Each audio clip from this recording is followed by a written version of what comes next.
Yo, what is up, guys? It is Classic here with another tutorial.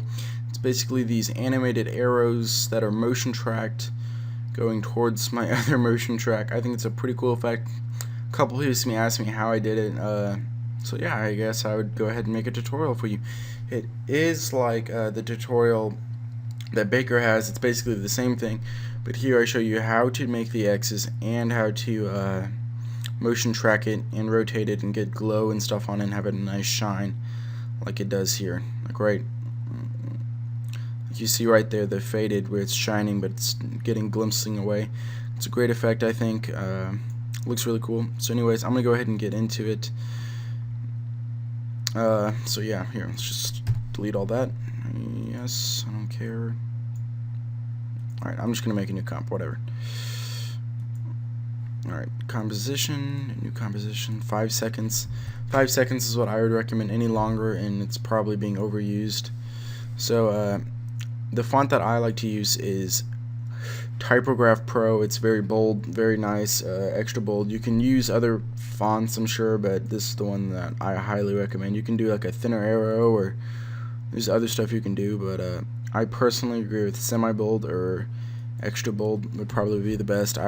But anyways, you want to go ahead and go to your pen tool and make sure you have your layer highlighted here, and simply just click right there, right there. There doesn't need to be exact because we're going to fix that afterwards here.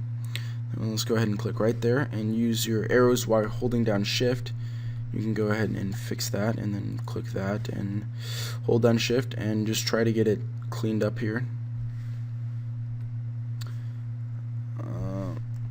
Down one like that.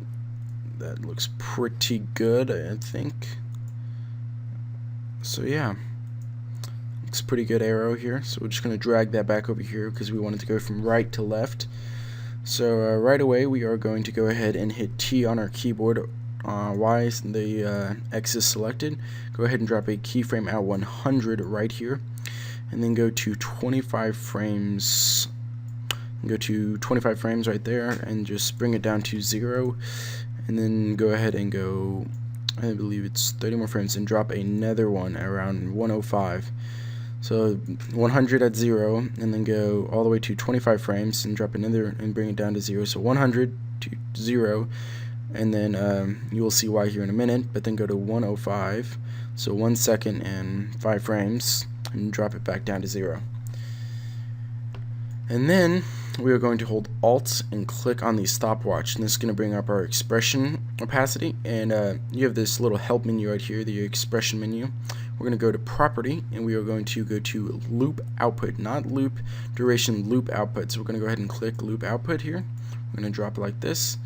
You're going to see how it blinks and blinks and blinks, and it's going to help us animate the arrow. So we're going to go ahead and just duplicate this layer and move 5 frames, and then drag the layer forward, and then go ahead and use your arrows while the other X is selected, and you can just drag it out for however far you want, so it stays the same height and the same width. I'm gonna go about right about, let's go one more, right about there. Looks pretty good to me.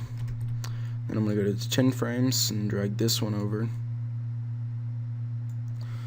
and then keep doing this process till we get it just the way we want it.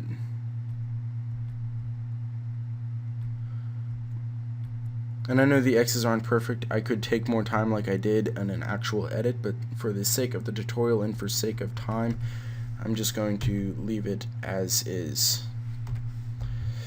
So yeah, as you can see, we have it, we're loading like this. It looks like it's loading, keeps going, and then we are going to go ahead and go to 15 and go ahead and do this one more time, just to give it that nice 4 arrows. And of course you can do more arrows if you like, but 4 is probably the most I would do. It keeps it clean, and any more probably just looks kind of stupid personally, unless you have a really sick edit or a really good idea in mind. But 4 is probably the most I would do.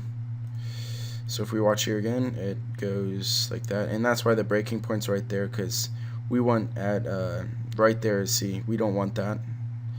We need to make it, we want them all faded away by the time the other one comes in. So we want that one all the way faded away before it comes in. So we need to actually grab that and make it to 110. I forgot. I messed up. So fast way to do it is just go 5 frames and drag it back out. 5 frames. Sorry, make sure you go to 110 on the first keyframe if you're still at that point. I messed up, wasn't paying attention. I couldn't remember the exact measurements, but this will keep it from. So now if we look, the last arrow is already faded out by the first one comes like so before they, because we don't want this arrow still there while the one over here still fades in. So that's why we do that. It looks very clean. So yeah, now we have our animated and everything like that. So we're just going to go ahead and hit LL, double tap L on your keyboard, and we're going to go ahead and go new layer, adjustment layer. And there's two things we can do here. We can either grab a glow, toss a glow on there and have it nice like that, and bring up the radius to about 20. Let's bring it back down to 15 actually, that's about right. And then we can have it, leave it like this and just have it white, which I personally think looks the best, because when you have a color correction, everything else on, that looks pretty good to me. That right there looks pretty good to me. I like that look, but really depends on your edit. But another thing you can do, let's say you want like a neon color, you can just type in fill in your effects and presets over here, drag fill on, and you can, let's say we want a blue neon one like that. That looks pretty cool. Pretty cool. And then when my mouse stops acting up here, we can go ahead and drag it forward, and it's blue neon and with a little bit of glow. So it's really depending on what you want. But anyways, I already have a motion tracked clip here. I'm going to take off the effects. I've already see, this is the previous thing. Comes down, you see it, the arrow is loading. But so I'm just going to go ahead and mark off this layer. And when you come here, I'm going to go show you how to do it again.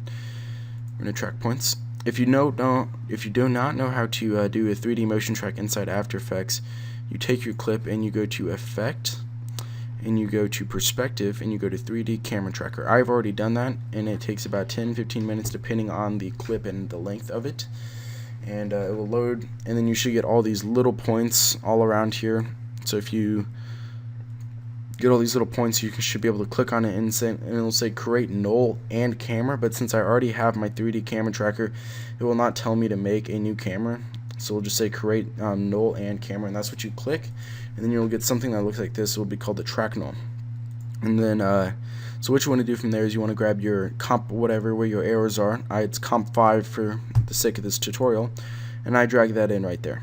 And then go ahead and make this a 3D layer. And if you have your menu set up where it's like this, go ahead down here and go to toggle switches, and then click that, and just go ahead and click that 3D box right there, and hit P on your keyboard when you have your track null selected, and then click on the position down here on the, and hold Control down and hit Control C white at the same time, and then click on your comp again, the comp 5 where our arrows are, and just hit Control V, which copies it and basically motion tracks it right to where the track null was.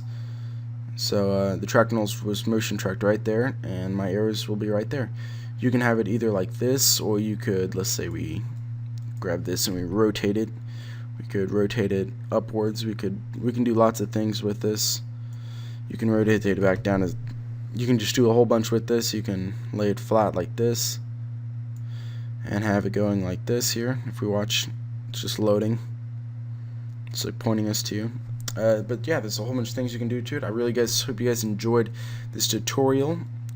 So yeah, if you have any other tutorial ideas or want me to make a tutorial over an effect that you saw in an edit, please just link me the edit and tell me what time and what effect it is, and I will make a tutorial of it, most likely, unless it's some crazy effect that I can't do, which is really unlikely. But yeah, thanks for watching. I really hope you guys enjoyed this effect. You have a good day.